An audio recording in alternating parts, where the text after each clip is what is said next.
Hai hai hai, selamat datang kembali di Mimin Art Channel. Tentunya penasaran kan dengan alur cerita selanjutnya? Yuk kita langsung saja dengerin ceritanya. Bab 32, Batalkan Pernikahan. Selama beberapa saat, bumi seakan berhenti berputar bagi Alpian. Kenyataan mengejutkan yang ia temukan hari ini seolah sanggup melumpuhkan akal sehatnya. Bagaimana bisa terjadi kebetulan semacam ini? Aileen ternyata adalah seseorang yang telah lama ia cari. Bagaikan sebuah kejutan, semesta mempertemukannya dengan Aileen dalam keadaan tak terduga dan tanpa rencana.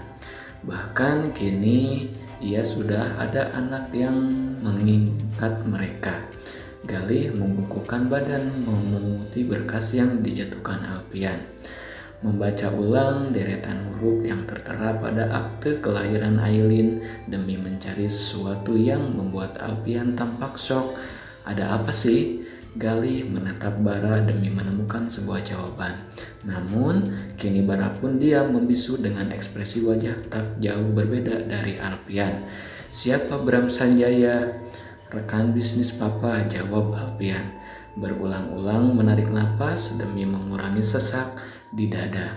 Satu tangannya terangkat memijat kepala yang terasa berat. Oh, Galih mengangguk paham. Tetapi sejurus kemudian ada kerutan di antara kedua alisnya. Tapi kalau cuma rekan bisnis, kenapa reaksimu seperti habis dilihat setan? Reaksi Alpian yang dinilai Galih terlalu berlebihan menimbulkan tanda tanya. Bahkan kini wajah Alpian tampak memucat dengan keringat membasahi kening. Persis seperti seseorang yang sedang ketakutan. Perusahaan ini dibangun papa bersama temannya, Bram Sanjaya. Mereka memulai semuanya dari nol. Tapi saat perusahaan semakin berkembang, mereka ada masalah dan papa... Ucapan Alpian terpotong di udara. Om Amar kenapa? Papa serakah dia mau menguasai perusahaan ini sendirian sampai melakukan apapun untuk menyingkirkan Bram Sanjaya. Alpian menjeda ucapannya dengan tarikan napas. Tidak lama setelah perselisihan mereka, Bram Sanjaya dan istrinya tewas dalam sebuah kecelakaan, meninggalkan anaknya yang masih berusia 2 tahun. Dan anak itu adalah Aileen, tanya Galih, menyimpulkan sendiri. Anggukan kepala dari Alpian membuat Galih termangu. Jika tidak mendengar sendiri dari mulut Alpian, Galih pasti tidak akan mempercayai hal ini. Karena setahunya Om Amar, mendiang Papa Alpian adalah seseorang yang baik dan sangat bertanggung jawab. Tunggu, dari mana kamu tahu semua ini? Apa Om Amar yang memberitahu? Tidak, aku pernah dengar pembicaraan papa dengan seseorang di telepon. Dari pembicaraan itu, aku ambil kesimpulan kalau papa ada hubungannya dengan kecelakaan itu. Demi menebus kesalahan papa, Alpian berniat mencari anak Bram Sanjaya dan mengembalikan haknya. Namun, pencarian selama beberapa tahun belakangan ini tak membuahkan hasil. Satu tanda tanya muncul dalam benak Alpian tentang apa yang terjadi sehingga Aileen sampai jatuh ke tangan Bi Nana. Ada hubungan apa di antara mereka sebenarnya? Mengapa Bi Nana sangat membenci Aileen? Dunia memang sempit. Orang yang kita cari selama ini ternyata ada di sekitar kita. Bara bersuara setelah sejak tadi terdiam. Masih segar dalam ingatan Bara di hari pertama Alpian menggantikan papanya memimpin perusahaan. Kala itu Alpian meminta mencari informasi tentang keluarga Bram Sanjaya. Tak ada petunjuk apapun dipegang Bara sehingga membuatnya kesulitan mencari informasi. Berarti masalahnya sudah beres kan? Sekarang kamu bisa menikahi Aileen tanpa beban, celetuk Galih. Tidak semudah itu, Aileen pasti membenciku kalau tahu semua ini. Apa Aileen sama sekali tidak tahu tentang ini? Aku rasa dia tidak tahu karena Aileen masih balita saat kejadian itu, sambar Bara. Selain itu, Binana dan Riana pasti sudah lebih dulu memanfaatkan keadaan ini untuk mengeruk uang Alpian. Masuk akal sih, jadi bagaimana sekarang? Apa kamu akan memberitahu dia? Alpian larut dalam kebisuan. Hatinya penuh kebimbangan. Jika boleh memilih, ia benar-benar berharap anak Bram Sanjaya bukan Ailin. Aku rasa lebih baik tidak.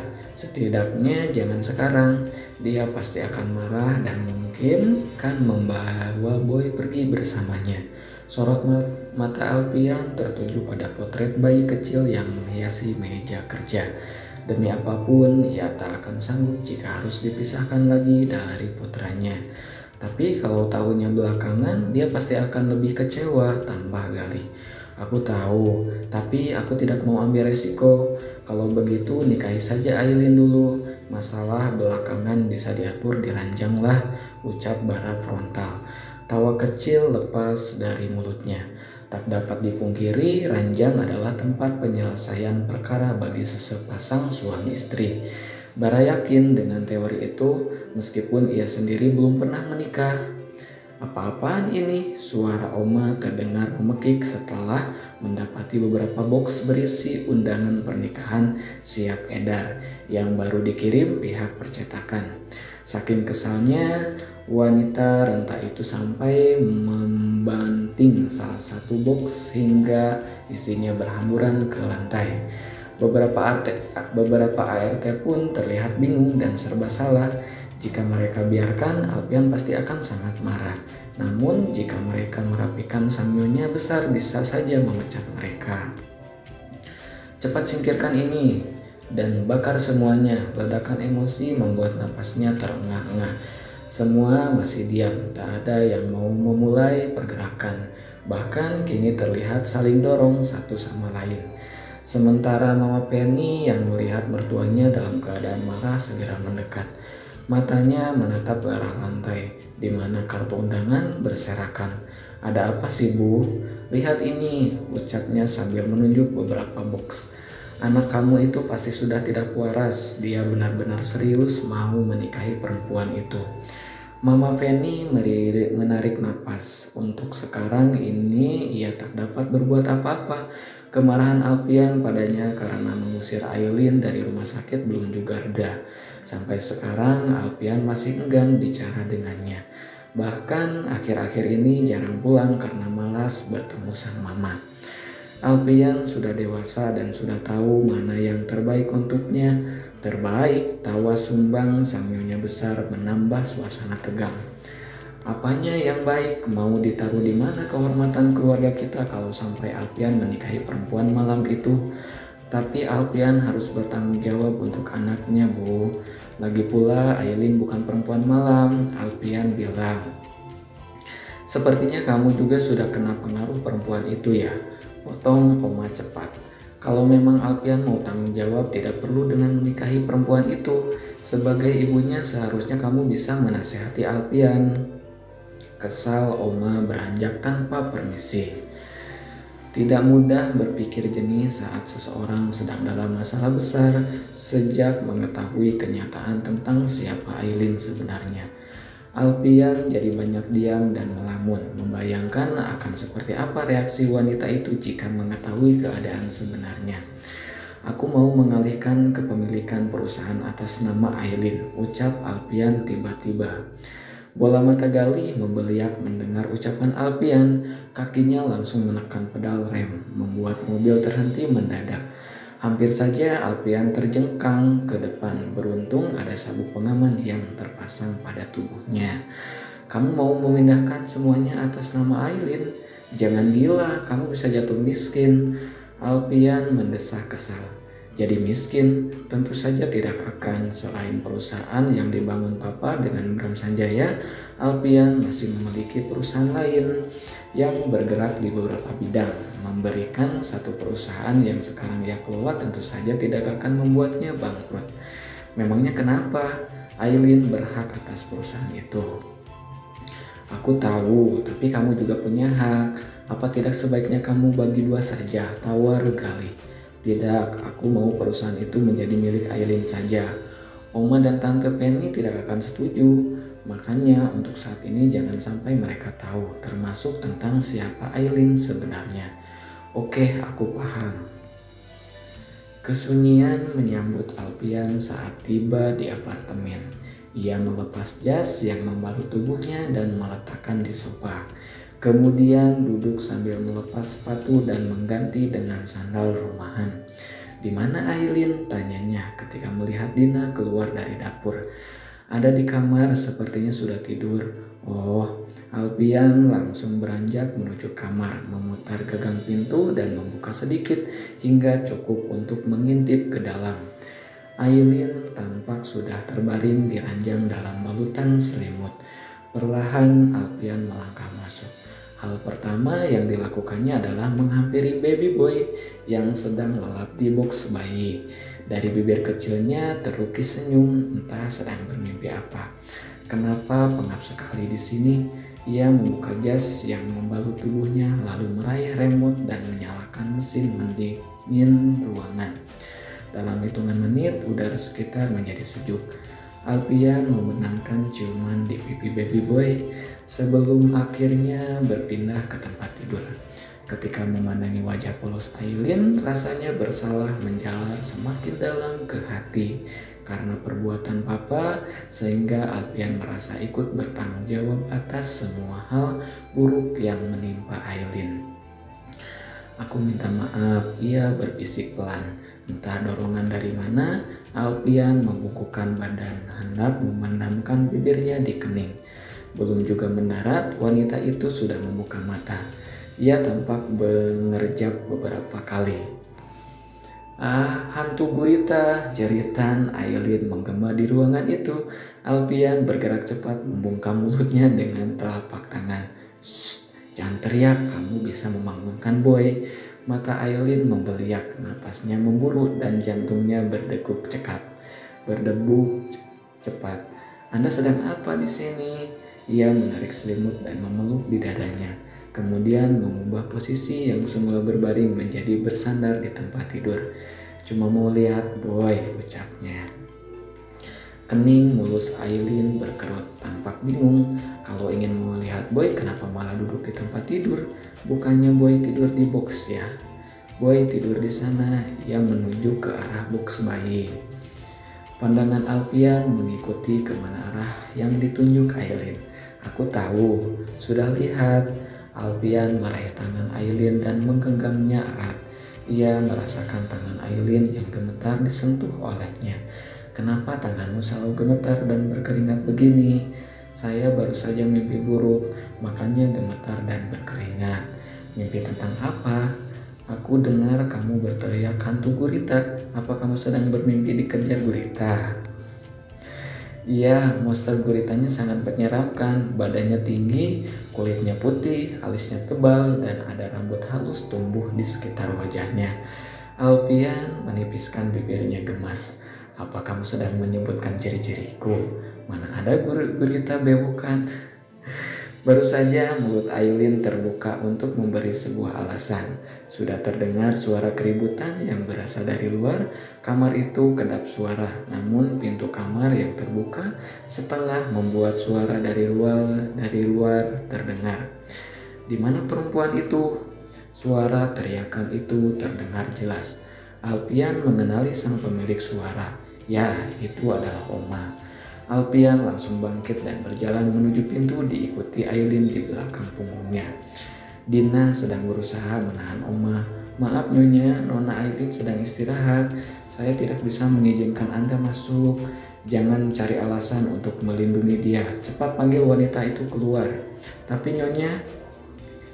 "Panggil atau saya akan minta Alpian memecat kamu." Dina pasrah, baru akan beranjak, Alpian dan Aileen sudah muncul dari balik pintu. Kemarahan Oma pun semakin melambung tinggi ketika melihat Alpian dan Aileen keluar dari kamar yang sama. Pikirannya langsung terisi oleh hal-hal negatif. Kehilangan kesabaran, wanita itu melangkah mendekat. Kartu undangan di tangannya ia lempar ke arah Aileen. Namun Alpian bergerak cepat dengan menarik Aileen ke belakang punggungnya, sehingga lemparan Oma mendarat di dadanya. "Oma apa-apaan sih?" pekik Alpian. "Kamu yang apa-apaan Alpian? Bisa-bisanya kamu bawa perempuan murahan ini untuk tinggal di apartemen kamu." Kelopak mata Aileen terpejam mendengar hinaan Oma. Direndahkan seperti ini bukan lagi masalah baginya. Namun Ailin tetap memilih diam di balik punggung Alpian. Meresapi eratnya genggaman lelaki itu, untuk kesekian kali Ailin merasa sangat terlindungi oleh kehadiran Alpian. Tenang dulu Oma, mari kita bicarakan baik-baik. Tidak perlu ribut seperti ini, bujuk Alpian. Mau bicara baik-baik, bagaimana lagi? Oma hendak maju untuk menjangkau Ailin, namun lagi-lagi Alpian melindungi seperti sebuah tameng. Minggir kamu, apa kamu tidak memikirkan kehormatan keluarga? Kita sampai mau menikahi perempuan seperti ini. Memangnya Ailin wanita seperti apa Oma? Jangan pura-pura buta Alpian, semua orang tahu dia wanita malam. Pokoknya Oma tidak mau tahu. Batalkan pernikahan itu, sampai kapanpun Oma tidak akan memberi restu kamu untuk menikahi perempuan ini. Alpian menghembuskan napas panjang, tak ingin kesabarannya tergerus oleh emosi sesaat. Asal tahu saja, aku tidak butuh persetujuan dari Oma atau siapapun untuk menikahi Ailin, pekik Alpian. Sekarang juga aku minta Oma keluar dari sini sebelum aku panggil keamanan. Oma merasakan seluruh tubuhnya meremang. Cucu kebanggaannya itu justru berani mengusirnya dari apartemen. Suasana menjadi lebih tenang setelah kepergian Oma. Alpian masih sibuk menenangkan Ailin setelah insiden dilabrak Oma. Miris memang, Ailin sudah 3 kali dilabrak oleh 3 wanita berbeda. Riana, Mama Penny, dan sekarang Oma. Boleh saya tanya sesuatu? Menarik napas dalam-dalam, Ailin memberanikan diri menatap mata lelaki itu. Alpian mengangguk pelan. Kenapa Anda mau menikahi saya? Bukankah menikahi saya sama saja dengan membuat aib untuk keluarga Anda? Aku yang sudah membuat aib, bukan kamu. Kamu hanya korban di sini. Tapi Anda mungkin akan menjadi bahan tertawaan orang-orang. Kenapa harus peduli apa kata orang? Sebelah tangan Alpian mengulur membelai puncak kepala. Dan kenapa kamu harus membiarkan dirimu menjadi bahan tertawaan orang lain? Kenapa kamu tidak memanfaatkan fasilitas yang kuberikan untuk membungkam mereka? Aku suka Ailin yang berani dan cerewet, yang suka memaki tuan Squidward. Wajah Ailin seketika merona. Anggap saja kita melakukannya untuk Boy, dia butuh keluarga yang lengkap. Ailin tampak ragu dan Alpian tahu penyebabnya.